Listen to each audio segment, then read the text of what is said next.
여기서 보면 성도 보면 이게 성이 엄청 가파른데 지금 세워져 있어 가지고 이거 올라올 수가 없어요. 이거 굉장히 이거 천혜의 요새인데 남한산성이 이게 기존의 그 보병전술로는 공성전으로는 이게 함락하기 힘든 성인데 이게 홍위포 앞에서는 이게 아무 소용이 없다는 거죠. 아무리 험한 요새라도 홍위포 앞에는 이게 힘을 못 쓰는 거예요. 이게 아무 소용이 없는 거예요.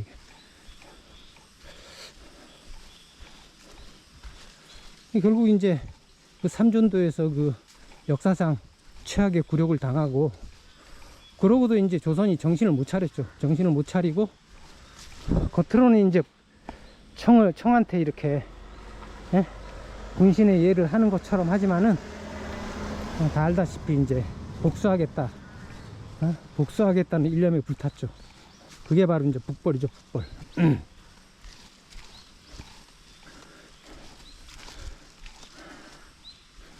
그래서 이 북벌 논쟁이 그 후에 계속 벌어졌죠.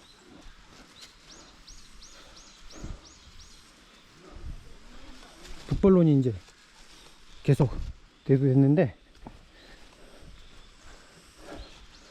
이제 그 병자호란을 부른 그 명분이 이제 그 명나라의 은혜를 갚겠다는 거였죠. 임진왜란 때 명나라한테 받은 은혜를 갚겠다. 이 사람들이 그런 논리를 폈는데 그 임진왜란에 대해서 자세히 그 전쟁 상황을 들여다본 사람이라면 그런 말 못하죠. 이게 응? 그 명분이 파견이 된 게 명나라의 그 국가적인 차원에서 왔다기보다는 이게 개인적인 차원에서 이게 지원이 왔어요. 이게 이제 믿을만한 얘기인지 모르겠는데 이 얘기가 굉장히 유력하게 떠도는 얘기가 있죠. 이게 이제 박지원의 열하일기에 나오는 얘기인데 그 임진왜란 전에 1584년에 그 조선의 사신이 명나라에 갔는데 그때 이제 그 통역관이죠. 통역관 중에 홍순헌이라는 사람이 있었어요. 홍순헌이라는 사람이 이제 따라갔는데 이제 그 사신들 일을 마치고 이제 그 명나라에서 이제 그 기생들을 데려다가 기생하고 자게 해줬는데 그래서 홍순헌이가 이제 기생집에 갔는데 어느 날 그 어떤 기생이 자기한테 화대를 금 3천냥을 달라 그랬어요. 금 3천냥이면 지금 얼마냐 하면은 이제 이 한냥이라는 게 이게 한돈하고 비슷하죠. 이게 한돈. 지금 한돈하고 무게가 비슷해요. 냥이라는 게 옛날에. 그러니까 금 한냥, 은 한냥이 한 10만원 정도. 현재 한 노동자 1당 정도 돼요. 그 그리스에서도 1드라크마가 은 한냥 정도의 무게거든요.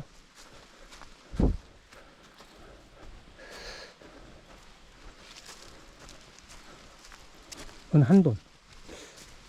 한돈이 한냥일 거예요, 아마. 그러니까 그게 은 한냥이면은 노동자 1당 10만원으로 치면은 금은 옛날에는 한 6배 가치가 있었어요. 요즘은 뭐 20배 막 30배 그렇게 되는데 그때는 그 금의 가치가 그렇게 높지가 않았어요. 금은 화폐로 많이 못 쓰였고 은이 주로 화폐로 쓰였죠. 금은 장신구로 쓰였죠. 화폐로는 많이 안 쓰였어요. 그래서 금의 가치가 지금보다 훨씬 낮았는데 한 6배 정도. 그러니까 은 한냥이 10만원 정도로 따지면은 금 한냥은 한 60만원. 근데 금 3천냥이면은 얼마예요? 20억. 하룻밤 자는데 20억을 달라는 기생이 있다는 거예요. 근데 홍순헌이가 그걸 오케이 했어요.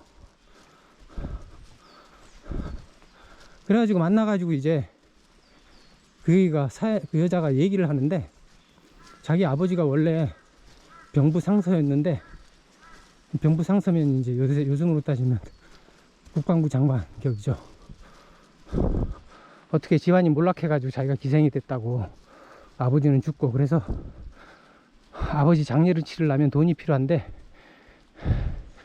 그래서 자기가 금 3,000냥을 달라고 하면 아무도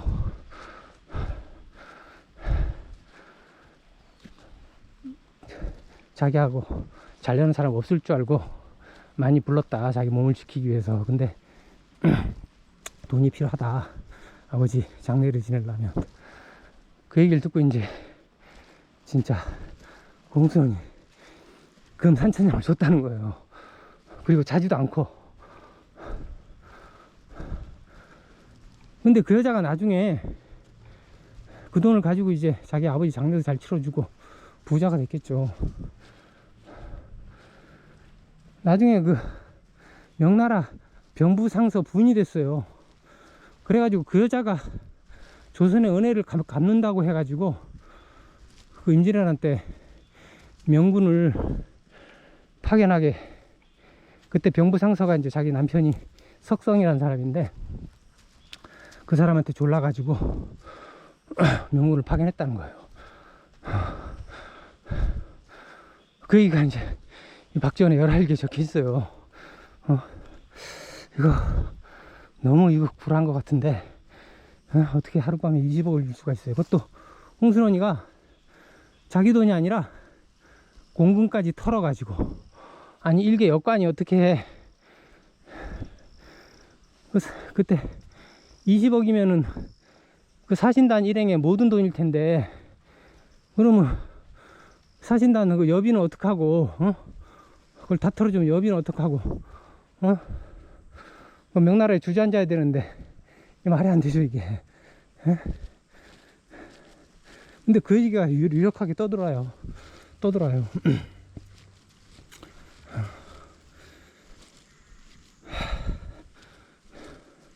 그리고 그래서 이제 석성은 임진왜란 끝난 후에 이제 그 명나라는 그 파병한 것 때문에 국세가 많이 기울죠. 그래가지고 결국 망하잖아요. 그 책임을 물어가지고 전쟁 직후에인가 이건 참수당하죠. 그건 역사적인 사실일 거고. 그래서 그 석성의 두 아들이 그 희생이었던 여자 계모죠. 계모를 모시고 이제 조선으로 왔대요. 와가지고 그 해주 석씨하고 성주 석씨의 시조가 됐다는 거예요. 뭐 이런 얘기까지 있는 걸 봐가지고는 거의 사실인 것 같아요.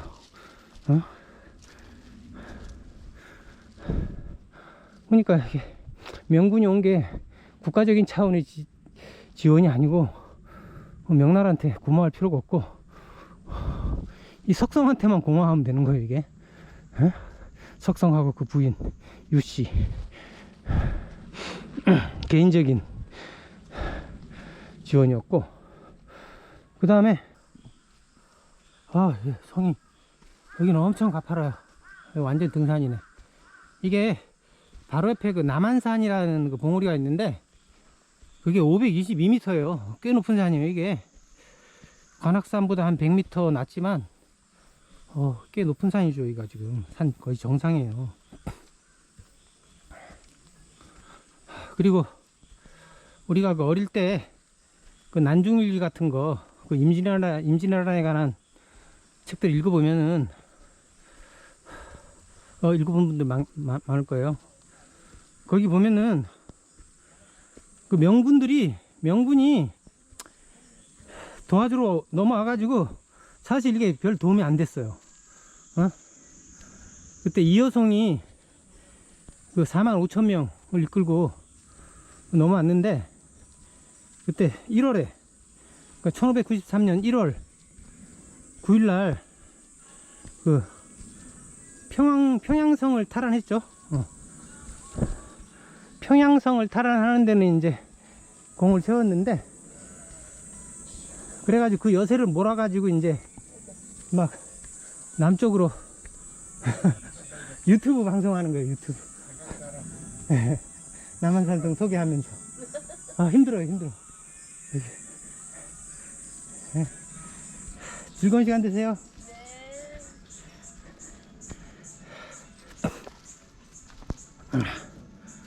계속 이제 파죽지서로 밀고 들어오다가 지금의 고향 있죠. 고향에서 그 벽제관, 그땐 벽제관이라고 불렀는데, 벽제관에서 왜군 사만한테 대패를 해요. 그래가지고 이효성이 겁먹어가지고 평양 쪽에서 이제 그쪽에서 숨어 있다시피 은거해 있다시피 하다가 그냥 다음에, 아니 그해 말에 1593년 말에 그냥 명나라로 가버려요. 그러니까 거의 도움이 안 됐어요. 그리고 그 난중일기에도 다 나타나죠.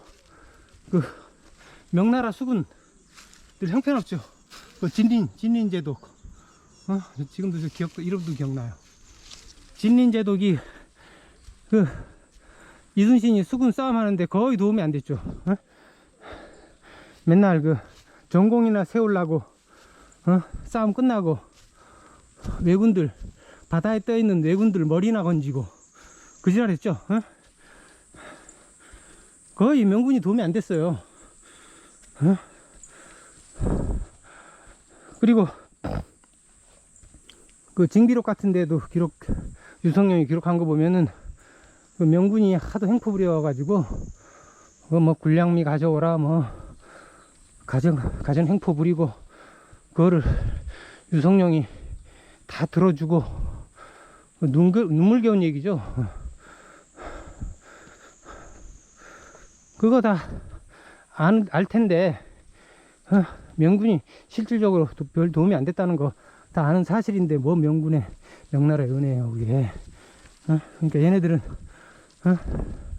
자기네 정권 유지를 위해 가진, 정권 유지를 위한 명분을 계속 우기기 위해서 명나라 은혜를 갚아야 된다고 그런 황당한 얘기를 하는 거죠, 지금.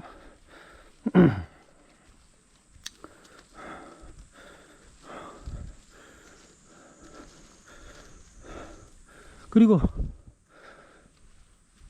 그 청나라에 잡혀갔던 그 심양이죠. 심양에 잡혀갔던 그 왕자들, 그 소현세자하고 복림대군, 나중에 이제 돌아왔죠.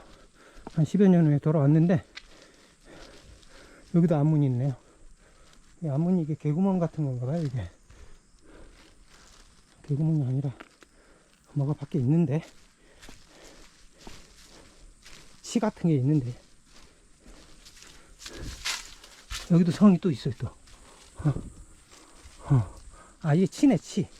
이게 옹성이라 그러네, 이거를. 아, 이거 옹성이라 그러는구나. 이걸 옹성이라고, 이렇게 성 밖에 이렇게 또 조그만 성이 이렇게 튀어나와 있어가지고, 여기서 이제 적들을 물리치기 쉽게 이제 하는 거죠. 여기 지도가 있네요. 여기 지금 우리가 출발한 곳이 여기 남문이고, 지금 현위치가 여기에요. 이렇게 삥 돌아서 여기가 장경사 신지옹성이라고, 여기 우린 여기로 쭉 가가지고 이제 북문 쪽으로 갈 거예요, 지금. 아, 옹성에 들어갔다 나와가지고, 그러니까 그 대군 둘이 이제 청나라가 이제 명을 다 정복하고 이제 다시 조선에 돌려보냈는데, 그때 그 소현세자가 급사를 하죠. 원인, 이유를 알 수 없는 죽음을 당하죠. 암살이라고 그러죠, 암살. 왜 암살했냐면은 소현세자는 북벌을 할 사람이 아니었기 때문에, 청나라에 대한 적개심을 가지고 있는 사람은 복림대군, 나중에 효정이 되죠. 복림대군이었기 때문에 이제 소현세자가 암살을 당한 것 같아요. 그때 지배층에 의해서. 근데 소현세자가 굉장히 똑똑했다 그러죠. 그래가지고 그 청나라에 잡혀가 있을 때 거기서도 그 청나라에서 그 당시에 그 서양에서 들어오는 문물들 다 그 배우고, 그거를 이제 그때 그 과학 도구들을 그 소현세자가 귀국할 때 많이 가져왔다 그러죠. 그걸 보고 이제 인조가 화를 냈다 그러죠. 왜, 우리가 청나라에 그 복수해야 되는데 왜 청나라 놈들 물건을 가져오냐고, 버리고 오지. 그러면서 이제 소현세자가 찍힌 거죠. 근데 참 어리석은 거죠. 이게 복수를 하려면 그 청나라에 대해서 잘 알아야 되는데, 알지도 못하면서 청나라가 당시에 서양 문물을 얼마나 받아들이고 발전했는지 이 사람들은 인정을 안 한 거죠. 그냥 옛날에 고구려 시대 때 고구려 밑에 있던 말갈족인 줄만 알고 무시하고 있는 거죠. 그게 이제 이 소현 세자로서 왕을 이어받았으면은 조선이 엄청 발전했을 텐데, 이게 복림대군이 돼가지고 북벌을 어리석은 북벌을 계속 추진한 게 그게 결정적인 실책이죠. 그래가지고 복림대군이 이제 왕이 돼가지고 북벌 정책을 계속 추진을 했죠. 그래가지고 북벌을 주장하는 사람들을 중용하고, 그 사람들이 이제 그 서인들, 나중에 노론이 되는 사람들, 그 송시열이라든지 송중길이라든지 송중길, 그런 사람들인데, 송씨들이 사실은 우리 외가인데, 우리 외가에서 그 송시열이나 송중길 자랑 엄청 하죠.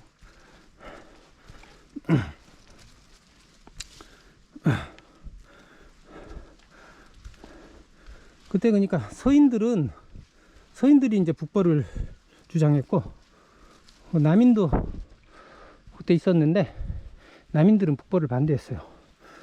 남인들은 동인 출신이죠. 동인이 그러니까 북인과 남인으로 나눠 가지고 강해군 때 북인 정권이었죠. 북인들이 집권을 했었고, 그걸 이제 그때 남인들하고 서인들이 불만을 품고 인조 반정을 일으킨 거죠. 가지고 남인도 이제 인조 때 이제 그 정권을 구성하고 있었는데, 남인들은 북벌에 반대했어요.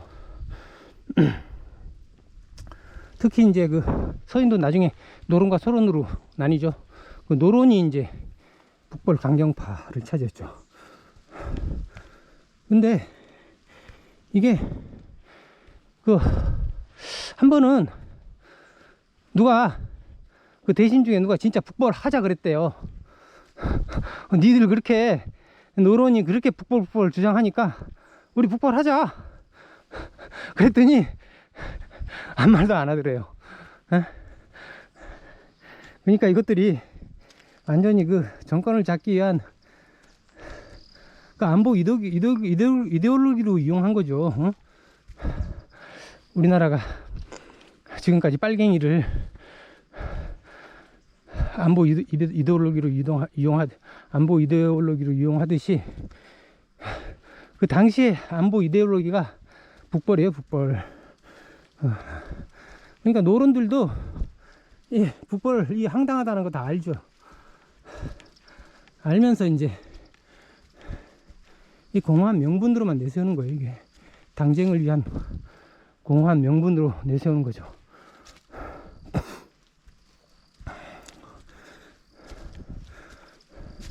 그래가지고 이 사람들이 19세기까지 청나라를 무시해요.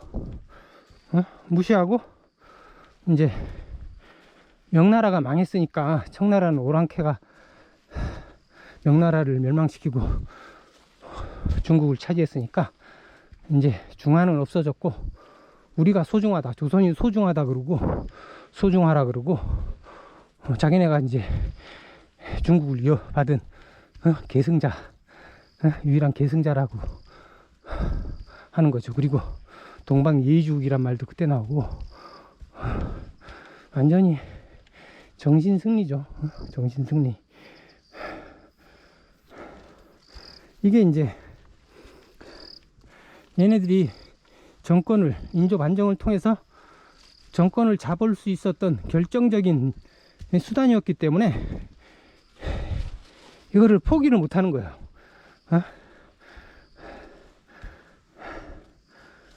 그래서, 그리고 게다가 그 양호란, 정명호란하고 병자호란, 호란을 두 번이나 불러 일으켜가지고 그 50만이나 청나라에 끌려가고 그런 엄청난 비극의 책임을 안 지려고, 책임을 회피하려고 하는 그 비열한 핑계죠, 핑계. 에? 그게 북벌을 포기하게 되면은 그게 자기네들이 친명 배금 정책의 허구성이 드러나니까 그것 때문에 쓸데없는 비극을 불러 일으켰으니까 그 책임을 져야 될 거 아니에요. 그 책임을 회피하기 위해서 계속 이제 친명 배금 정책을 계속 펼치고 북벌을 떠드는 거죠. 아주 비열한 행위죠. 그래가지고 당시에 그 19세기 말까지, 아니 19세기 말까지 거야 아마. 그 한국 유학에서는 그 소중화를 자처하는 한국 유학에서 어떤 학문적 결과가 나왔냐 하면 그 심성론이라고, 그 정확한 이름은 기억은 안 나는데 그때 심성론이란 게 있어 가지고 청나라 사람들의 심성하고 조선 사람들의 심성이, 그러니까 인간적인 바탕이, 본성이 같냐 틀리냐 이런 거 따지고 있었다 그래요. 진짜.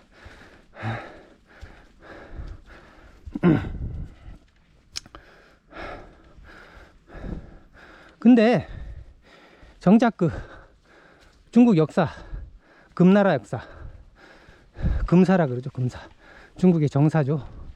청이 이제 중국 본토를 장악했으니까. 금사에서는 그 누라치,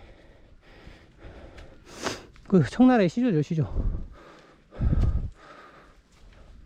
누라치의 그 시조.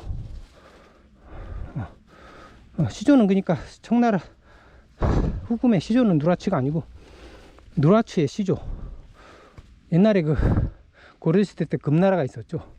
그 금나라를 일으킨 사람이 그 여진족의 그 추장이었는데, 한 개 부족 추장이었는데, 그 사람이 신라 사람으로 돼 있어요. 신라 사람이라고 기록이 돼 있어요, 공식적으로. 그리고 한 가지 더 웃긴 거는 그 어느 논문인데, 그 논문에 그러니까 금나라를 세운 사람이 그 우리 권씨의 시조가 그 신라 말에 그 권행이라는 사람인데, 그 사람의 둘째 아들이라고 이렇게 주장하는 논문이 있어요. 당시에 그러니까 우리 시조 할아버지가 그 고려 왕건을 도와가지고, 그 왕건이 이제 그 성을 내린 거거든요. 권씨, 원래는 우리가 경주 김씨인데 왕건을 도와줬다 그래가지고 그 공적으로 권씨라는 사성을 한 거예요. 그런데 그 형제 중에, 아들 중에 이제 둘째가 자기는 신라에 들어가지 않겠다 그래가지고, 아니 고려에 들어가지 않겠다고 해가지고 만주로 갔대요. 만주로 가가지고 그 여진족의 추장이 된 거죠. 여진족 한 부족의 수장이 된 거예요. 그래가지고 그 사람이 금나라를 세운 사람의 그 할아버지, 몇 대 할아버지인지 모르겠지만 하여간 그 조상이 된 거죠, 이게. 그런 얘기가, 그런 논문이 있어요. 이거는 그냥 일설이 아니고 떠도는 얘기가 아니고 논문이 있어요. 그러니까 그 금나라의 시조가 우리 시조 할아버지의 차남이었으면, 그게 사실이면, 논문 연구 결과대로 사실이면, 우리 어머니가 송씨인데 송씨들은 그 북벌파, 청나라에 반대하는 파고, 우리 권씨 집안은 그 청나라의 시조가 된 집안이고, 그 청나라하고 북벌파하고 그 우리 집은 그 만난격이죠. 그 왼수끼리 만난격이에요. 그래서 우리 어머니하고 아버지가 그래서 사이가 안 좋은 건지.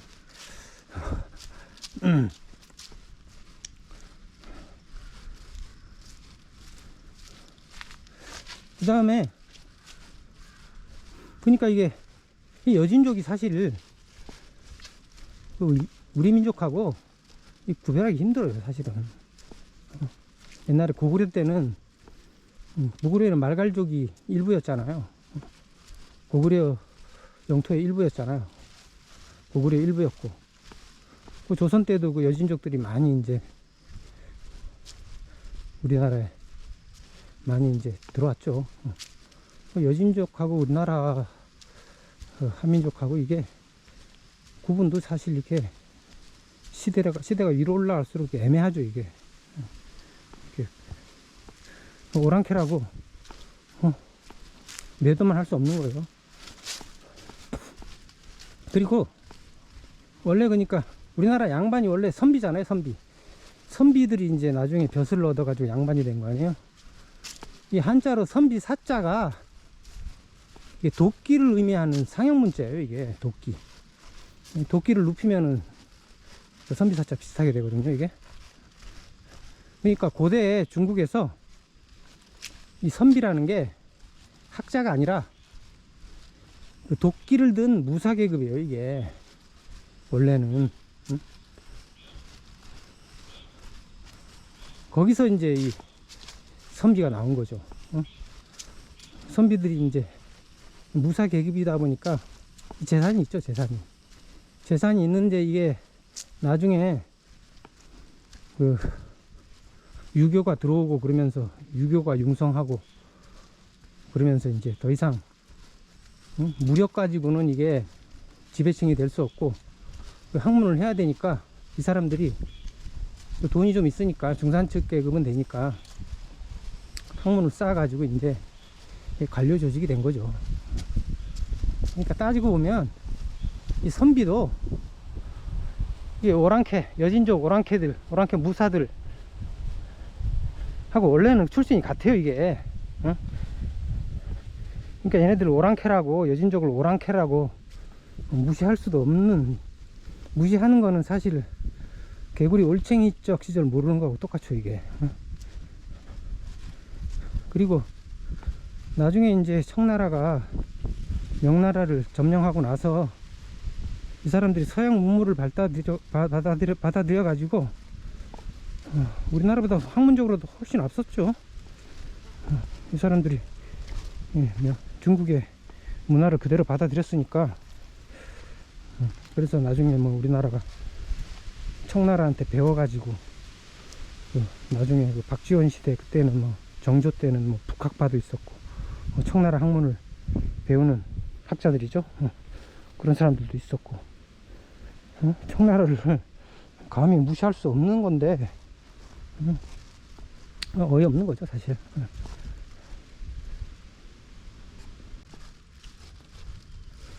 그래가지고 결국은 나중에 이제 노론이 이제 집권을 하죠. 노론 일색으로. 노론이 정권을 뺏기지 않고 조선이 망할 때까지 계속 권력을 유지했죠. 노론이 결국 나라를 망친 거죠, 이게. 조선을 망친 거예요. 나중에 보니까 그 친일파, 일본에 나라를 넘긴 대신들 중 대부분이 노론이었죠. 와, 여긴 더 가파르네. 이게 산 꼭대기다 보니까 이건 엄청 가파라요.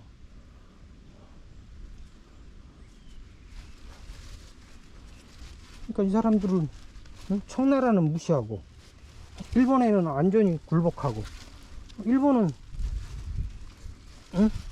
외놈들이라고 무시했으면서 왜 외놈들한테는 굴복하고 청나라는 무시했는지 이게 이 설명이 안 돼요. 이게 설명이 안 돼.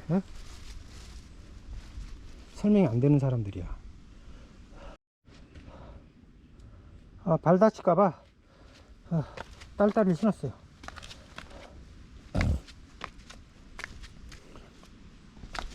그래서 이 사람들은 노론이라는 사람들은 결국은 이제 이 사람들이 나라를 말아먹은 거죠. 나라를 일본한테 팔아먹은 거죠. 그럴 거면 진작에 청나라도 인정해가지고 정묘호란, 병자호란 그랬으면 안 일어났을 거고, 그랬으면 우리나라가 결국 일본보다 더 강해져 가지고 도리어 우리가 일본을 먹었을지도 모르는데 이 사람들 때문에 결국은 조선이 망한 걸로 봐요.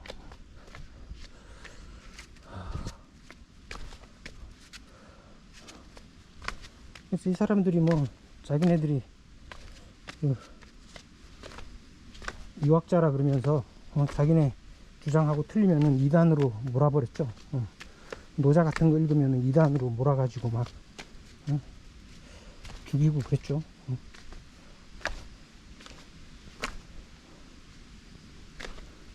근데 이 사람들이 제대로 유학을 공부한 것이냐? 내가 보기엔 이것들 엉터리들이야, 엉터리들. 유학을 자기네 권력을 차지하는데 이용해먹는 수단이었을 뿐이지, 이 사람들은 유학의 유자도 모르는 사람들이에요. 원래 유학이라는 게, 그 논어를 읽어보면은 공자가 왜 공부를 하는가, 그거를 논어에서 다 밝히고 있어요. 공자가 이제 논어 1장부터 하기 시습지 부력 여로와 배우고 때로 익히면 기쁘지 아니한가. 공자가 제일 처음에 논어에서 내세우는 게 배우는 기쁨이죠. 그 공자가 배우는 거를 자기가 세상에서 최고로 배우기를 좋아했다고 자부하잖아요.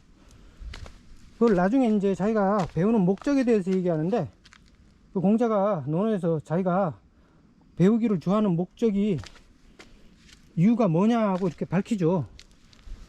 그 이유가 아랫사람들의 말을 알기 위해서 라고 얘기를 해요. 논어 맨 끝에 나오나? 그래서 논어의 어자, 말씀 어자가 그 말씀 언에다가 나 오자가 붙은 거죠. 그 말씀 언이라는 게 원래 그 말씀 언이라는 한자를 보면은 입구자에다가 위에 이제 네모 그 짝대기 4개 거져 있죠.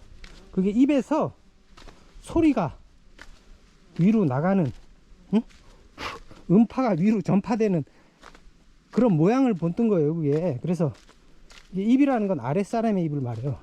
입이 아래 있죠. 그러니까 아랫사람의 말을 말씀 언이라고 하는 거예요. 그러니까 논어는 아랫사람의 말을 논한다는 그런 말이죠. 그러니까 공자가 논어에 밝힌 공부하는 목적이 아랫사람의 말을 알기 위해서 하는 거라고 밝히고 있어요. 자기네들 권력을 차지하고 사리사욕을 채우기 위해서 하는 것이 아니라 아랫사람의 뜻이 무엇인지 알고, 그 사람들에 대해서 알고, 어떤 사람들인지 대해서 알고 하면서 그 사람들을 잘 살게 해주는 통치자로서, 그 통치의 도를 닦기 위해서 공부를 한다는 거죠.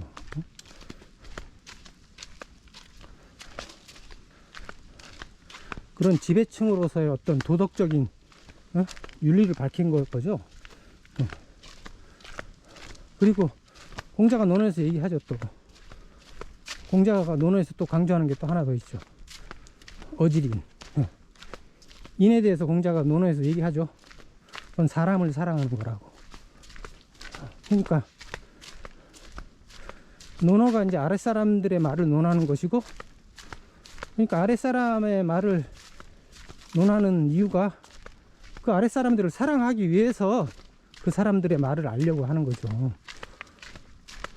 그러니까 논어의 목적은, 논어에서 공부의 목적은 공자가 아랫사람들의 말을 알고, 아랫사람들의 뜻을 알고 그 사람들을 사랑하기 위해서 공부한다고 볼 수 있는 거죠. 사람을 알고 사람을 사랑하기 위해서 공자는 공부한다고 이렇게 논어에 밝히고 있어요.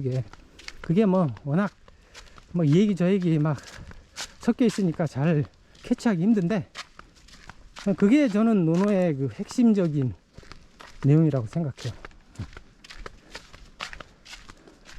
저도 논어를 최근에 읽고서 알아낸 건데 감동적인 얘기죠. 공자가 그렇게 쉽게 폄하할 수 있는 그런 사람이 아니에요. 진짜 소크라테스에 비하면 진짜 엄청난 성인이죠. 여기서 이제 또 길이 좀 좋아지네요. 여기 좀만 가다가 이 딸딸이 소리 듣기 싫어서 벗어야겠어요. 그리고 공자는 되게 겸손했죠. 그래가지고 자기 제자 아내보다 못하다고 고백을 했죠. 소크라테스는 항상 지가 제일 아테네에서 현명하다 그러고 제일 똑똑하다 그러고, 그거를 과시하기 위해 가지고 이제 사람들 찾아다니면서 논쟁 벌이고, 생양아치죠 이건. 공자한테 비교할 수가 없어요. 공자를 봉건시대의 어떤 지배 논리를 제공한 사람이라고 비하하는데, 그거 자세히 알아보면 그것도 아닌 것 같아요. 공자는, 저도 그렇게 전에 얘기했는데, 공자가 쓴 논어 이거 무슨 얘기인지 모르겠다, 이 얘기 저 얘기 그냥 짜집기가 돼 있어 가지고 도대체 말하는 요지가 뭔지 모르겠다고 이렇게 얘기했는데, 요번에 읽어보니까 그 공자의 뜻을 알겠더라고요. 공자가 진짜 이게 성인이구나, 그런 걸 느낄 수가 있어요. 근데 이 조선의 그 노론, 이 사람들은 유학자가 아니죠. 이것들은 권력을 잡기 위해 가지고 그 유학을 이용해 먹은 거지. 이 사람들은 유학의 그 뜻을, 가장 큰 뜻을 배반한 놈들이죠. 이런 그 공자의 그 유학의 뜻을 가장 잘 펼친 사람이 세종이에요. 세종대왕. 세종대왕이 한글 창제한 이유를 밝혔잖아요. 어린 백성이 제 할 말 있어도 표현을 못 해가지고 28자를 맹가노니. 그러니까 무지한 백성이 자기 뜻을 펼칠 수 있게, 글을 쓰고 읽을 수 있게 그런 뜻으로 한글을 만들었다고 밝히고 있잖아요. 그러니까 이 백성들을 사랑해서, 세종은 백성들의 뜻을 알기 위해서, 공자가 공부를 좋아한 게 백성의 아랫사람들의 말을 알기 위해서 공부를 자기가 했다고 했듯이, 세종이 한글을 창제한 이유도 아랫사람들이 자기 뜻을 펼치고 그 국가가 시행하는 정책을 글로 읽을 수 있게 알기 위해서 한글을 창제했다는 거 아니에요. 똑같죠. 그래서 이 세종이 한글을 창제한 목적 자체가 유교의 목적, 공자가 논어에 밝힌 유교의 목적을 그대로 펼친 거죠, 이게. 그래서 이 한글 창제에 반대한 그 채말리라 이런 그 신하들, 이런 것들은, 이런 사람들은 사실 유학자라고 할 수가 없어요. 이 사람들은 한글을 창제하면 안 그래도 그 백성들이 영리한데, 이 사람들이 문자까지 알면은 양반들 찜쪄 먹지 않겠냐, 이런 핑계를 대죠. 자기네들 권력을 독차지하기 위해서 지네들이 한자를 독차지했지만 한글도 자기네들만 차지하려고, 백성들이 알지 못하게 하려고 뺏으려고 그랬죠. 그러니까 이게 정보를 양반층만 독점해서 권력을 독점하려고 그 백성들이 문자를 알지 못하게 한 거죠. 이 사람들은 그러니까 아랫사람들의 말은 뭐 전혀 아랫사람들하고 아랫사람들의 말은 전혀 일절 신경을 안 쓰는 사람들이죠. 그런 사람들이 어떻게 지배를 하겠다고 하는 건지, 예, 말이 안 되죠, 이게.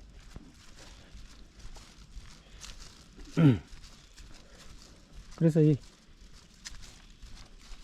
세종의 한글 창제는 이 공자가 밝히는 그 유교의 뜻하고 정확하게 일치해요.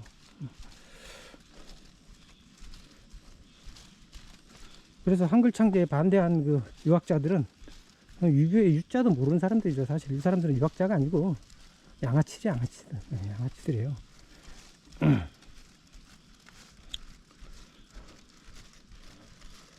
그 사람들하고 한글을 반대한 유학자들 뿐만 아니라 그 숙명 배금 정책을 펼쳐서 호란을 부르고 북벌을 주장한 사람들, 이 사람들도 오로지 자기들 권력을 차지하기 위해서 민중이 어떤 비극을 겪더라도 상관하지 않았던 사람들이죠.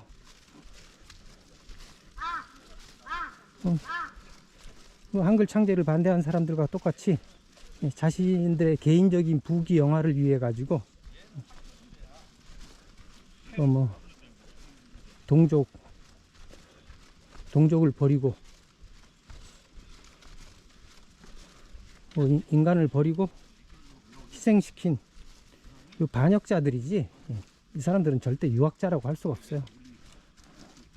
그냥 그 껍데기만 유학자라고 과시한 것이지, 이 사람들은 실질적으로는 유학자라고 할 수 없는 사람들이죠. 지금 현재 위치가 그 남한산성 북문에서 한 300m, 한 400m 정도 전이에요. 지금 굉장히 가파른 또 계단길이 생겼는데, 여기가 본문인 것 같은데 지금 공사 중이에요. 수리 중인 것 같아요.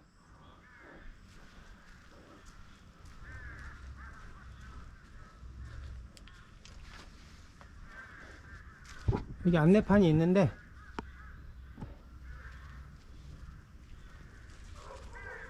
현재 저기 빨간 표시 와있죠 지금. 그래서 지금 우리가 여기서 출발해 가지고, 여기 남문에서 출발해 가지고 이렇게 오른쪽으로 이렇게 한 바퀴 삥 돌았는데 거의 3분의 2 왔어요. 3분의 2.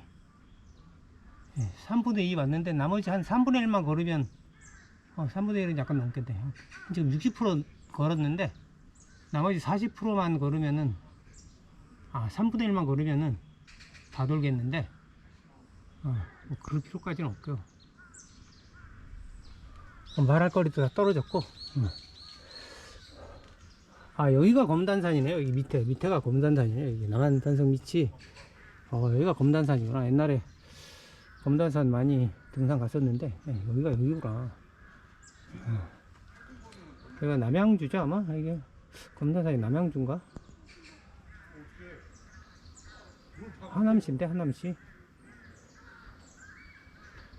그래서 오늘 맨발 걷기는 여기까지 하고요. 저는 여기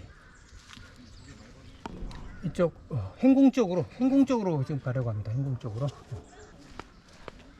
이렇게 해서 그 2주 전에 서울 성곽부터 시작해 가지고 지난주에는 수원 화성 맨발 걷기 했고, 이제 지금 오늘 남한산성 맨발 걷기 해가지고 성만 3주 연속 맨발 걷기 했어요. 일부러 그렇게 했는데, 앞으로 이 맨발 걷기를 철학 얘기를 계속 하니까 이 조회수도 별로 없고 구독자도 안 늘고 해서 저도 고민이에요. 그래서 여기다가 이제 철학 얘기만 하지 말고, 사람들이 철학 얘기 하니까 이렇게 어려워하는 것 같고 관심도 없고, 제가 최대한 쉽게 지금 설명하는 건데도 아무래도 사람들이 그 철학은 어려워하는 것 같아요. 근데 사실 어렵진 않아요, 이게. 특히 플라톤 철학은 전에도 잠깐 얘기했지만 어렵지 않죠. 이게 철학이, 진짜 철학은 이게 어렵지 않아요. 근데 요새 현대 철학자들이 너무 철학을 어렵게 써가지고 도대체 이게 뭐 한 줄이 이해하기 힘들게 써놓으니까 도대체 이게 무슨 얘기 하는 건지 사람들을 접근하기 힘들게 만들어 놔버렸죠. 근데 이 사람들이 다 그 플라톤 흉내 내는 거예요, 사실은.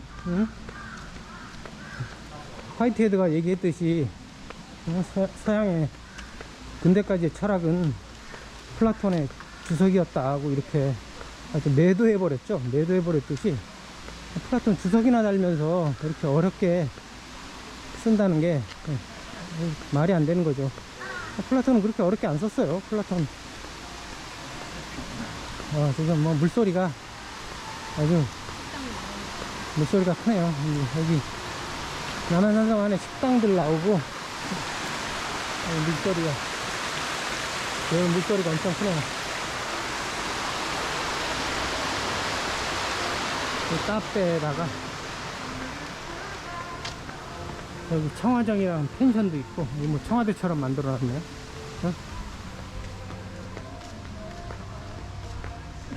이제 일행이 있었으면 같이 좀 이런 데 들어가서 커피나 한잔 하고 저녁 식사는 할 텐데, 혼자니까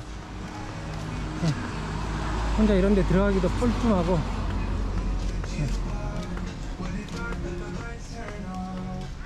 이 플라톤 철학이 이게 읽기가 쉬워요. 이해하기 쉬워요. 플라톤이 지은 책 대화편이라 그랬죠. 대화편이 한 30권 정도 되는데 다 이게 영화 시나리오처럼 대화식으로 되어 있기 때문에 읽기가 쉬워요, 이게. 그래서 맘만 먹으면 하루에 한 권씩을 읽을 수 있어요. 그러니까 하루 종일 읽으면. 어떤 책들은 뭐 몇 시간이면 다 읽을 수 있는 짧은 것도 있고 짧은 것도 많죠. 그래서 맘만 먹으면 그냥 계속 그냥 그것만 읽으면 일 안 하고, 제가 보기에는 뭐 빠른 사람은 한 달 안에 읽을 수 있을 것 같은데요. 그 정도로 뭐 막힘없이 그냥 쉽게 읽을 수 있어요. 그래서 제가 그 정화막당에서 강좌 들은 것 중에 그 참여한 사람 중에 초등학생이 한 명 있었어요. 그 초등학생이 다 그 플라톤을 읽고 이해하고 질문도 뭐 어려운 질문하고 그러더라고요. 그 초등학생이. 그래서 내가 걔한테 가가지고 너 천재라고 이렇게 얘기해줬는데, 걔가 이제 똑똑하기도 하지만, 그러니까 아동도 읽고 이해할 수 있을 정도라는 거죠, 이게. 그 정도로 쉬운 거예요, 이게. 쉬우면서도 서양 철학의 모든 것이 다 들어가 있죠, 이게. 이렇게 응? 쉽고 쉬운 철학이 어디 있어요 이게. 근데 근대 철학자들, 근대 이후에 그 칸트가 좀 그 아주 나쁜 본보기를 보였어요. 칸트는 읽어도 알 수가 없죠. 그건 도저히 혼자 읽을 수 있는 책이 아니죠. 한 문장이 막 몇 페이지가 되고, 일부러 그렇게 막 문체가 일부러 그렇게 쓰는 것 같은데, 그거를 쇼펜하우는 그 칸트의 문체를 좋아해 가지고 흉내내고 그랬다는데, 그거 참 머저리 짓이죠. 철학이 뭐 그렇게 어렵게 이해할 거면 뭐하러 써요 그거를. 자기 혼자 그냥 자기 혼자 알고 있지 왜 써요 책으로 그걸 남이 읽게. 지 혼자 딸딸이 쳐야지 왜 남한테 그걸 읽게 해서 알기도 힘들게 써가지고 알기도 힘든 거를 그렇게 남한테 읽게 해요. 내가 보기에는 이게 이 사람들이 지금 장난을 치고 있는 거예요. 장난을. 여기 버스 정장에 도달했어요.